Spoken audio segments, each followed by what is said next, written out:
Last but not least, written by Christina Curtin, November 14th, 2024. I feel like I rarely write about Marina, especially in comparison to the troves of posts I wrote about life with Evie during this time.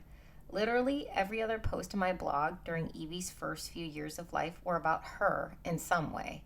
My breastfeeding journey, her sleep, dislike for car rides, and total attachment to me. I wrote about her constantly.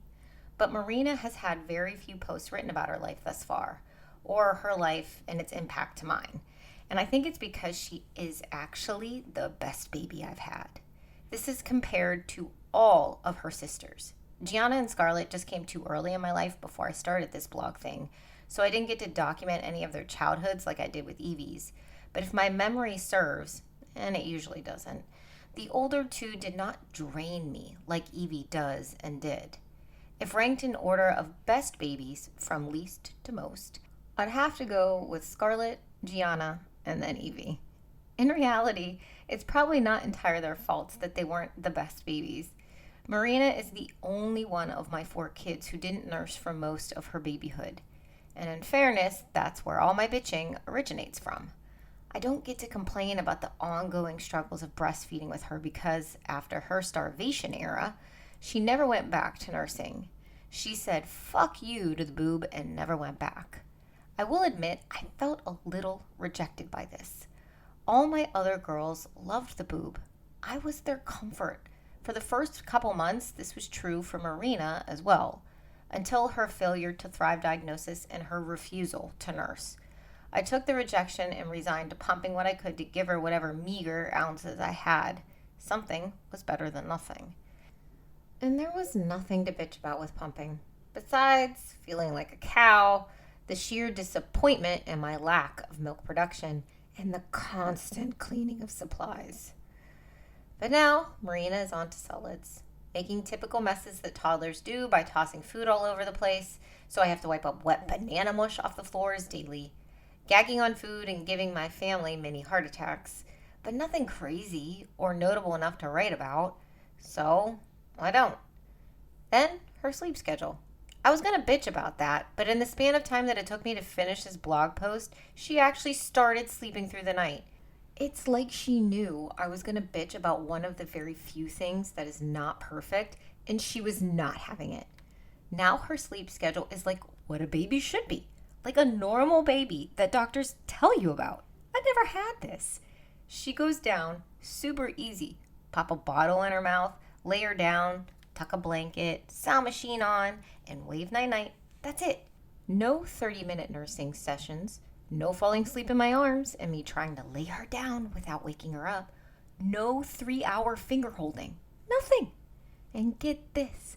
Other people can lay her down. Ah, what is this luxury? This is glorious. I've been the sleep initiator since the dawn of time. Again, mine and my boob's fault. But with Marina, she will let anyone lay her down as long as they give her a bottle. The doctor had the nerve to tell me I need to take this away since she's one now, and I don't know if I can do this. She literally shakes with anticipation when she sees her bottle. It's like the ring to her Smeagol. My precious. I mean, I guess I could bitch about a couple things, like the fact that she is constantly falling or bumping into things, as toddlers do. But anytime anything negative happens to her, she scream cries like someone just Indian burned her arm. It's like she's in sheer agony every time. It's comical and a bit annoying because I never know when something is really bad. Then there's the constant need to wash her sheets more than I should have to due to her nighttime 40s. Very rarely does her diaper contain the gushes of liquid that she ekes out overnight. I have yet to figure out a solid cloth diaper combo that will not result in piss everywhere in the morning. Evie never had issues with her diaper, but in retrospect, she also wasn't consuming that much fluid overnight.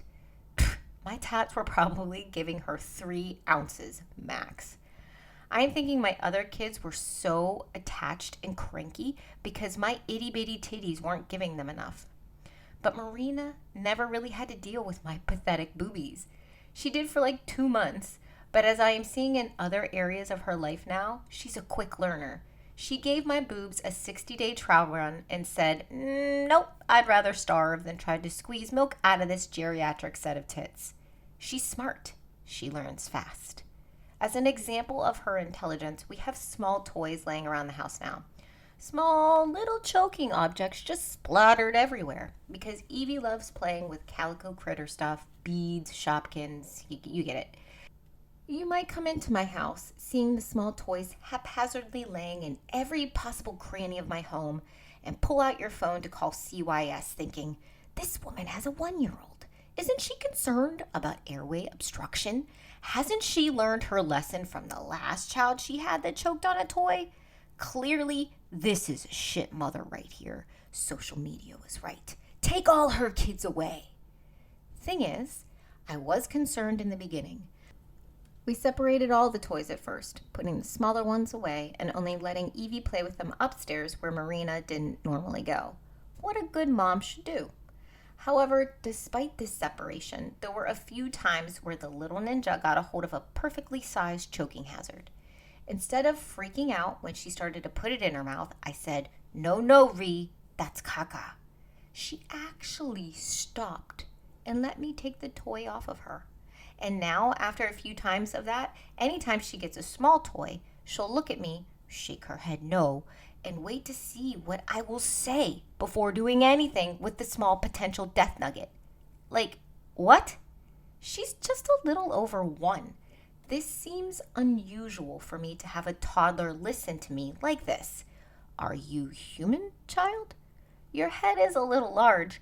Are you really an alien? Are there special ingredients and formula that make a child listen to you like this? Does having a child in your 40s make them exceptionally perceptive and agreeable? Or is Marina just a unicorn 1-year-old? Alien joke aside, I think she's got something special going up inside that incredibly large head of hers. Something special is brewing in that 85th percentile noggin. I may not write about her constantly, and that's because, aside from the starvation period, she's kind of coasting through this life so far, being wonderful. And I realize that I typically write to bitch, assess my feelings, or to document funny stuff. I don't typically share when things are easy or just flow. 'Tis life. So if you notice Marina not getting any prime time blog posts, that's why. She may be the last, but she is certainly not the least.